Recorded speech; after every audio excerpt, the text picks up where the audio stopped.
Alors pour notre retour sur Oslo, on a choisi de passer par Geilo, la station de ski où nous étions hier, pour aller jusqu'à Kongsberg. Sachez que cette vallée de 160 km est superbe. On l'appelle la vallée du Moyen-Âge. C'est la vallée de Numedal. 160 km où on trouve des chalets en bois, des greniers à blé superbes, vous avez de superbes églises. Et c'est vrai que les vestiges en Norvège, les vestiges anciens sont assez rares pour être notés. Cette vallée du Moyen-Âge nous a beaucoup plu. C'est un de nos coups de cœur sur la Norvège. Et en plus, on a trouvé un joli petit camping en bordure de rivière. Et ça, c'est top!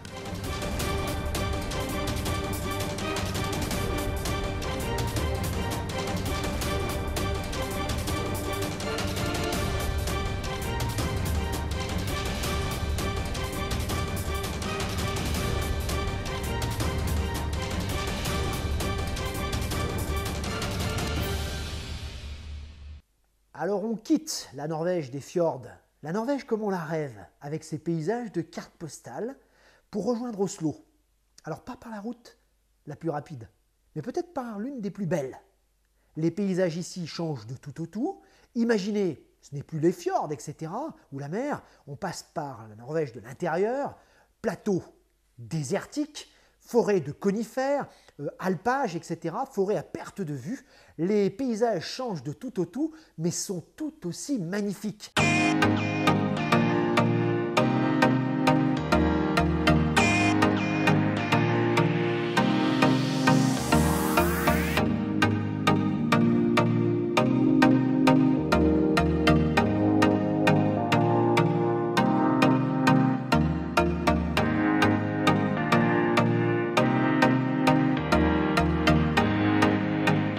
Bon alors, sur la route, nous allons en direction Geilo, je ne sais pas si ça se prononce comme ça. En tout cas, la route est superbe, des cascades de folie comme derrière moi. Alors en haut, il y a une espèce d'hôtel, je ne sais pas ce que c'est, avec énormément de monde. Mais si on va au point de vue, on peut prendre une belle photo. Et sur le tracé, il risque d'y avoir des belles choses comme ça tout le long. Voring Falls, l'une des cascades les plus impressionnantes de Norvège, 180 mètres de haut. C'est également l'une des plus populaires, si on en juge par le nombre de voitures arrêtées sur le parking. Sachez que si vous regardez tout en haut, c'est le Fosli Hotel, créé en 1891, un hôtel assez mythique. Je ne sais pas combien coûtent les chambres, en tout cas il est tout au bord de la falaise et c'est vrai que c'est assez impressionnant. C'est une idée de balade, de monter jusqu'à l'hôtel. Alors, une belle petite randonnée part d'en bas. Il y a un pont de singe, il faut descendre un petit peu et je pense qu'on peut aller sous la cascade. Et ça, c'est bon. Sinon, vous faites comme les autres touristes. On s'arrête sur le parking et on monte jusqu'à l'espèce d'énorme belvédère en haut où tout le monde se retrouve pour prendre la photo. À vous de voir.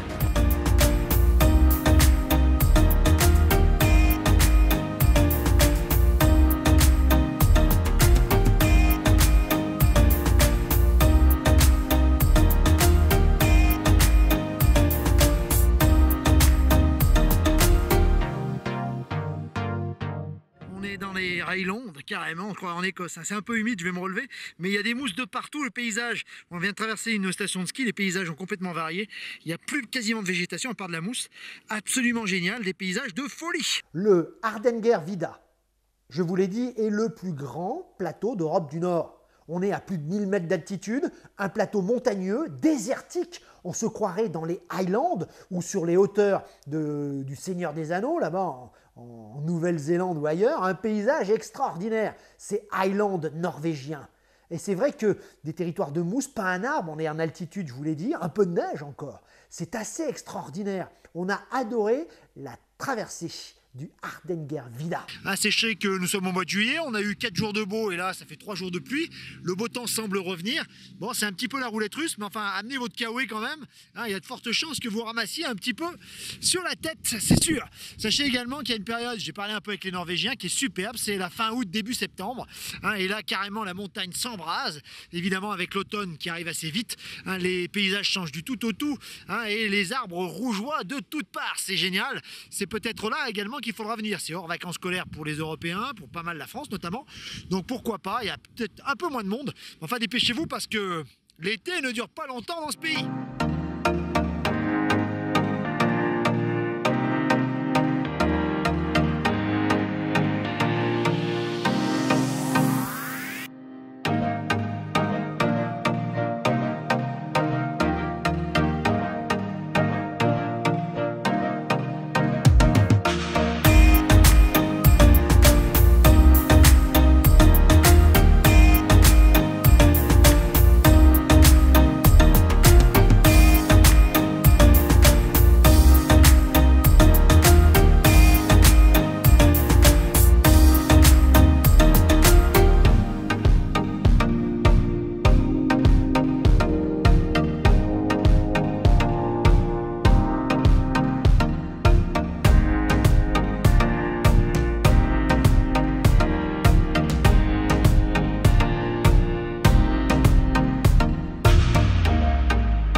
capitale est la région de Norvège qui compte le plus de monuments datant du Moyen-Âge. Et d'ailleurs, on surnomme cette vallée la vallée du Moyen-Âge, la vallée moyenâgeuse. On y retrouve des églises en bois debout assez exceptionnelles, les dernières aussi belles et gardées intactes de Norvège. On y retrouve aussi ces greniers à blé assez caractéristiques en bois massif. C'est une région assez idyllique, une superbe région pour moi qui trouve qu'il manquait un petit peu d'histoire dans ce voyage. Là, on est dans la vallée du Moyen-Âge et on va visiter quelques églises et s'arrêter dans un super camping.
Joli petit camping à 85 km de Kongsberg environ, dans la belle vallée du Moyen-Âge, je vous en parlais tout à l'heure. On est en bordure de rivière, l'herbe est assez grasse, le camping est très étendu, hein, on peut se mettre au bout, il est super bien équipé, on a des sanitaires, on n'a encore jamais vu ça, à part peut-être au début à Oslo, hein, superbement fait, il y a même un petit sauna à l'intérieur, c'est assez vaste, il y a de l'eau chaude, les douches sont payantes comme d'habitude, dit knock, mais pour le reste c'est vraiment un bon coin, on adore. Hein, on est perdu au milieu de nulle part. C'est le camping qu'on vous conseille dans le coin. Il est très bon. Et en plus, le gars est assez sympa et arrangeant. Essayez de négocier.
Croquignolesque. Le village de Big Detun, c'est un musée à ciel ouvert, 50 NOK l'entrée quand même, mais on peut venir y pique-niquer. Vous avez ces sortes de maisons anciennes et ces petits greniers à blé qu'on voit un peu partout.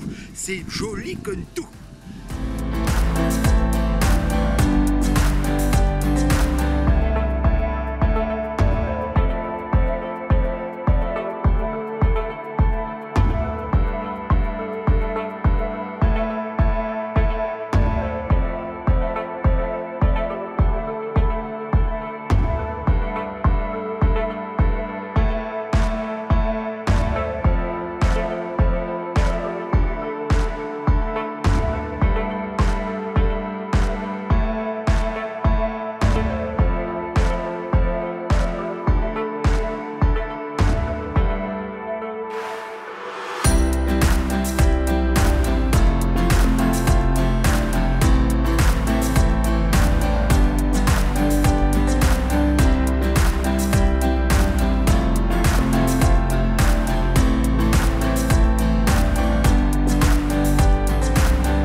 Un bon plan pour les groupes Zigo, si vous êtes un petit peu en frais et que vous avez encore un peu de sous pour leur payer. Derrière moi, le Burger King ou le McDo qui est un peu plus loin. Sachez que avant la frontière, quand vous revenez d'Arvika, avant la frontière, vous avez une grande zone outlet, une grande zone des marques, des taxes et de ce que vous voulez, avec pas mal une grosse zone industrielle. C'est là qu'on peut s'arrêter avant la frontière. Hein. On vient peut-être leur faire manger un petit bout, faire quelques courses. C'est moins cher qu'en Norvège. Sachez que le McDo et le Burger King sont également bien moins chers qu'en Norvège. Ça fait du bien au portefeuille, ça.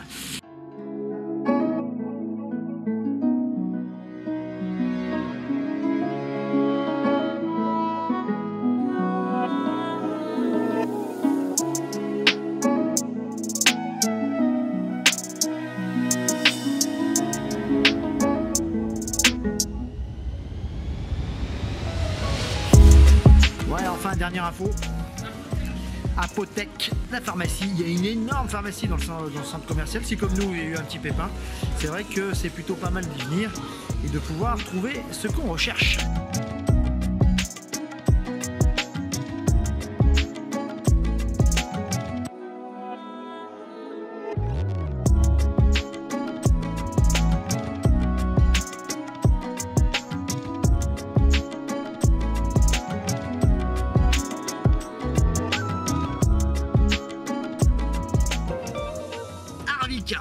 Alors le camping est gigantesque, on est au milieu d'une forêt titanesque, on ne sait pas où elle commence, où elle finit, on est en bordure d'un lac magnifique, nous venons faire du canoë, c'est l'un des grands moments évidemment de notre séjour. Sachez que par contre on est belle petite clairière, belle petite herbe, le lac juste à côté, une petite plage, ça c'est top. Par contre on est à plus d'1 kilomètre pour aller prendre sa douche, la réception est carrément à l'autre bout là-bas, donc ça c'est pas top.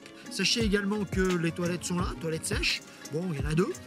Pourquoi pas, c'est pas le camping du siècle, c'est bien d'accord, mais c'est pas cher, c'est plutôt une bonne expérience. Sachez que prévoyez du bon anti-moustique et du bon anti-insecte. Hein, ici, il y a des temps de la taille des abeilles, vous avez des mouches vertes suceuses de sang, et encore, les moustiques sont pas arrivés, donc équipez-vous, c'est la première fois qu'on se fait bouffer autant. Enfin, ils ont très peu de temps, étant donné que l'été est très resserré, il faut qu'ils bectent assez rapidement, et je crois que ce soir, c'est nous, leur repas. Alors, attention. Bon alors c'est du rustique, hein. Vous avez quand même une petite épicerie, c'est pas donné, mais enfin on peut toujours se dépanner s'il vous manque quelques petits trucs à l'intérieur de la réception. Ouverture 9h, 20h, rien avant, rien après. Si comme nous vous arrivez en pleine nuit, eh ben, vous dormirez sur le bord de la route, ça vous fera toujours économiser une nuit. Par contre 3 chiottes pour tout le camping, pas beaucoup de douches, c'est pas le grand luxe, mais bon c'est pas pour ça qu'on est là, c'est surtout pour la nature avec un grand.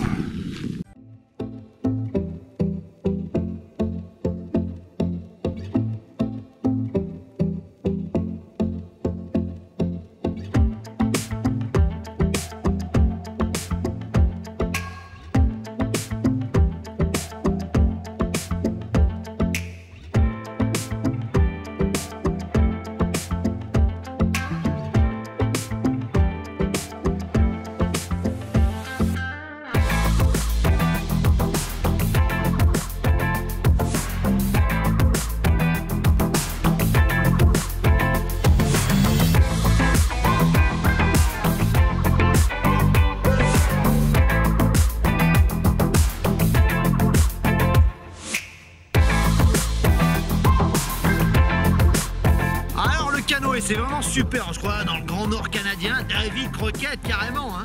Sachez qu'on part 4 heures, il n'y a pas de guide, hein. On va où on veut, on passe sous un petit pont et on atterrit dans d'immenses étendues d'eau, de la forêt de tous les côtés, on est vraiment dans le trou du cul du monde, si vous me permettez l'expression, en tout cas on est au milieu de nulle part. Alors, on va essayer de se trouver un petit truc, un petit endroit pour éventuellement pouvoir se plonger, hein, grignoter un petit peu, s'amuser, nager.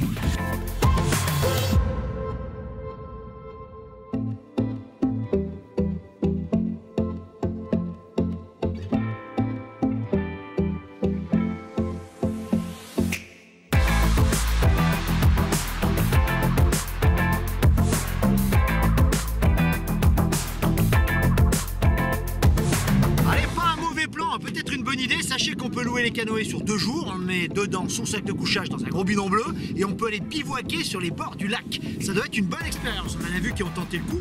Pourquoi pas une prochaine année? Sachez pour le reste qu'on a adoré notre petit séjour sur ce plan d'eau. Les canoës sont nickel, sont des gros en métal, assez lourds à porter, évitez de baquer évidemment au fond, sinon on ne les récupère jamais. Hein, pour le reste, c'est assez sécure.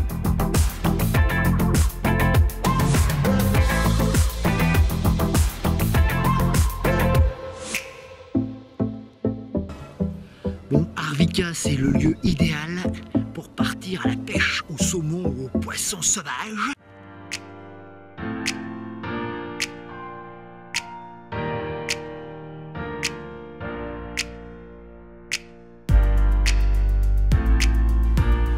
Heureusement qu'on a autre chose à manger ce soir.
Voilà, de retour au Bokstad, de retour à Oslo. On vient de se taper les 140 km environ depuis Arvika. Une bonne route, hein, ça roule plutôt pas mal. Sachez qu'on s'est arrêté en route juste avant la frontière pour faire quelques courses, hein, on vous l'a raconté. Et puis juste après pour faire trempette dans un joli lac avec un jet d'eau, hein, dans le ciel. Il y avait des pédalos, une belle petite plage, un ponton. C'est là d'ailleurs qu'on avait eu un petit pépin à l'aller. Bon, sachez pour le reste, c'est vrai que maintenant qu'on a vu pas mal de camping en Norvège, on s'est trouvé des petits coins sympas, et le camping de Johan évidemment, hein, Aventure Norway. On vous avoue que le Bokstad, bon, pas de point d'eau pour charger son network ou pour son portable ou pour sa caméra, il faut aller dans les chiottes. J'ai essayé de me mettre vers la réception, je me suis fait virer par les mecs, super sympa l'accueil. On paye un œil pour pas grand chose, hein. Aucune prise, aucun point d'eau, pas de wifi. Même au trou du cul du monde, on avait quand même tout ça.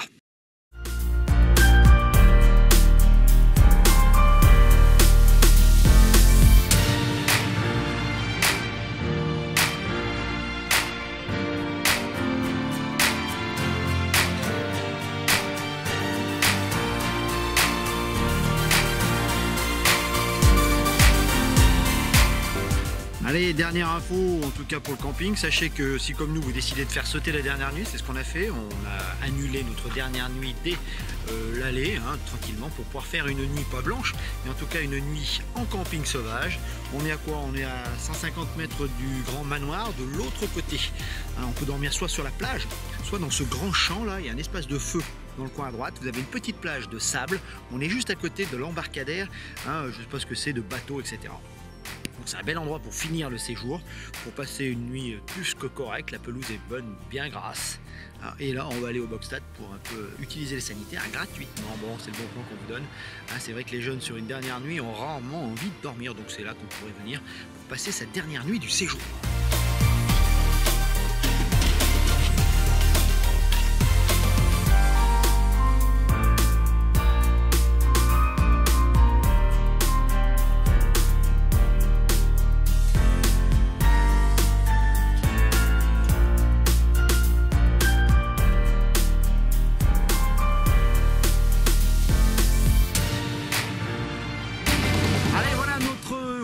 En Scandinavie prend fin ici à Tønsfjord. Je ne sais pas si je le prononce correctement, en tout cas c'est imprononçable, c'est du norvégien évidemment, c'est le grand parc d'attractions d'Oslo.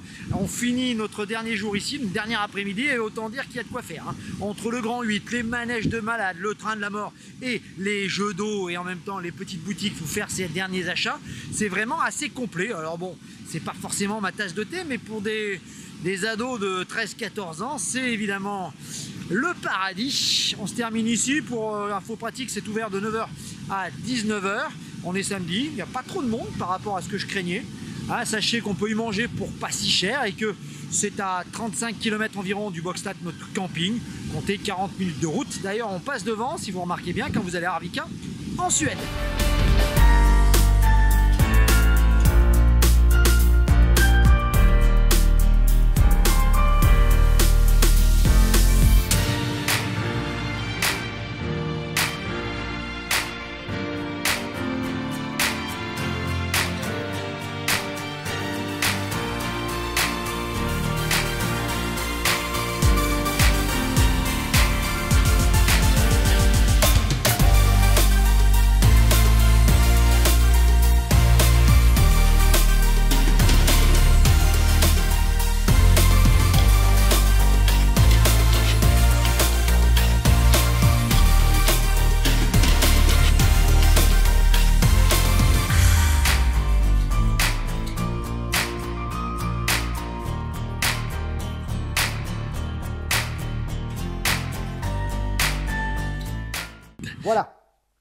nos numéros spéciaux, spécial Norvège, Club des Baroudeurs, s'achèvent. J'espère que ça vous a plu. N'hésitez pas à nous laisser un petit like si vous avez aimé, à vous abonner à notre chaîne si vous voulez suivre la suite de nos aventures. Sachez qu'on a adoré la Norvège. Alors certes, on n'en a fait qu'une petite partie, le sud, l'ouest et l'intérieur un petit peu. On n'a fait qu'effleurer ce pays merveilleux. On reviendra, c'est sûr, ne serait-ce que pour le Grand Nord, les aurores boréales, etc. La Norvège, on y retournera un jour.